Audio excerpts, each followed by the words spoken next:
Today we're going to be taking a look at the Margott's Cursed Sword build. This thing, whenever you are optimize this to the fullest, not only are you going to be able to shred and just destroy anything, we're going to be taking advantage of everything that this weapon offers us, from fire to bleed to dexterity to arcane to strength. We're just going to increase the percentage that we're going to be dealing to the foes to 100+%. Probably you've never seen something like this, and today we're going to show you what exactly you got to do. First of all, of course, Margott's Cursed Sword. Right now, it's at physical damage 294, 324, but what makes this weapon really beautiful is that the dexterity. Being able to have high dexterity means that not only are you going to be hitting hard, but you're also going to be moving really quickly. So this is going to help us with the damage that we're going to be doing with the following. One is going to be the blood loss buildup that it has with 62.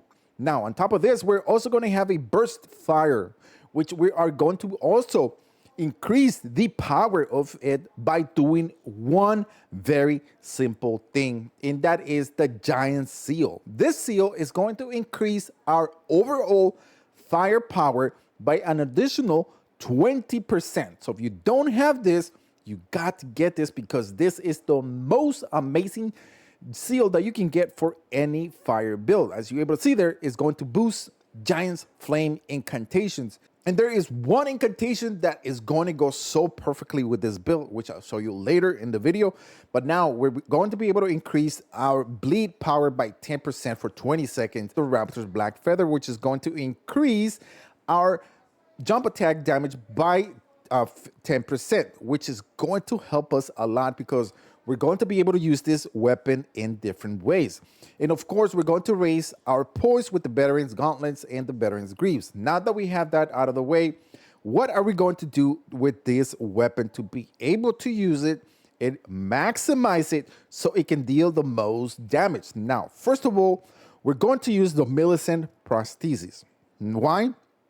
One, because we're going to be raising our dexterity by 5%. What is great about the Millis Prosthesis is that you're going to be able to increase the attack power, because you're going to be able to do successive attacks.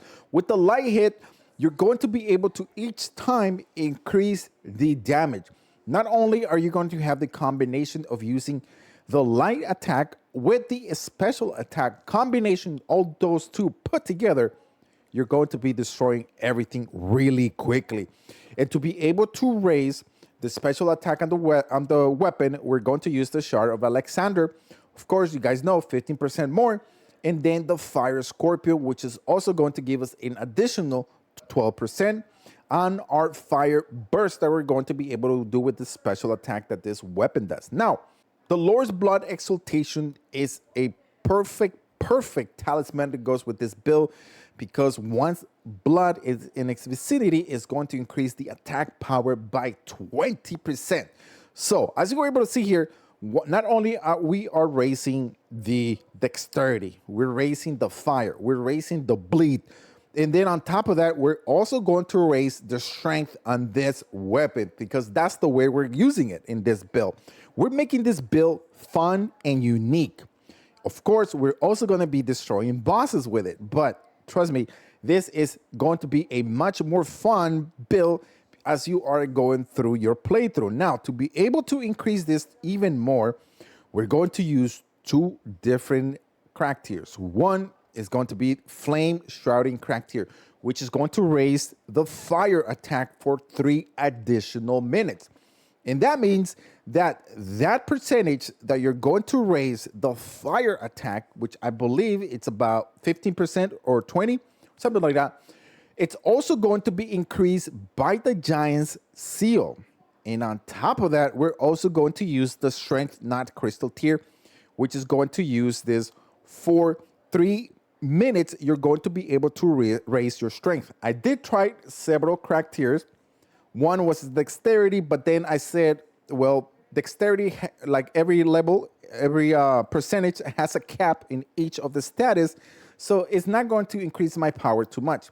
I also tried the one that staggers enemies by 30%, which worked really good. The Strength Not Crystal tier overall, after doing several tests, This one was the best because it's going to be on for 3 minutes. So you're going to be hitting with the fire damage, with the strength damage, and with the bleed. You're going to be crazy for 3 additional minutes. And that is the reason why I use this. Now, I do have 2 incantations that we're going to be able to use a lot. And one is going to be the Golden Bow. Of course, you already know it's going to raise overall our physical, and it's going to raise our power of the weapon. Everything is going to become more powerful. Now, I do have a bonus, which you're going to see right now, which is the Howl of Shabriri. Now, besides that, we're going to be using more of the Flame grant some strength. The only reason why is because the percentage that you're getting by the Flame grant me some strength, we're going to be able to raise it even more with an additional 20% with the Giant Seal, which overall you're seeing here, we're going to be connecting with a lot of fire. And when that burst hits of fire, it's really going to take out a lot of HP from our enemies. Now, of course, I did mention to you that the other one you could probably use is the Howl of Shabriri. This one overall is going to raise every stat that you're able to see with like physical connection, with the bleed, with the power, dexterity, the way the weapon hits. So it's a really good, you are going to be able to take more damage. So it's all up to you. You can use both. You cannot combine the Flame Ramison Strength and the Howl of Shabriri together, as they are both are going to increase your physical status. So that is not going to work. Each of them separately do work perfectly with the Golden Bow. As this is a level 150 build, you're going to be focusing on the following. I did several tests and I came to a conclusion that the following is going to work just good for this build. And it's going to be the following as Vigor. It's going to be 36, giving us enough HP. Mind is going to be at 30. We're going to need that mind to be able to use that special attack on this Margott's Cursed Sword, which is going to take 20 FP from our each attack that we're going to do. Of course, you can use a different talisman to help you if you don't have any of those other talismans that I have. That is going to save maybe just 5 points on your FP. Now, endurance, we're good with 25% because with this sword, what is very good about this sword is that you're not going to be able to use too much endurance. Besides our jump attacks that were, of course, you're going to use a little bit of the endurance, but it's going to be helping out perfectly because when we do jump attacks and we have the Crystal Knocked here, which raises our strength, is going to help do more damage on those jump attacks. Now, strength is our minimum at 14, but it's going to go up to 24 once we use the correct tier.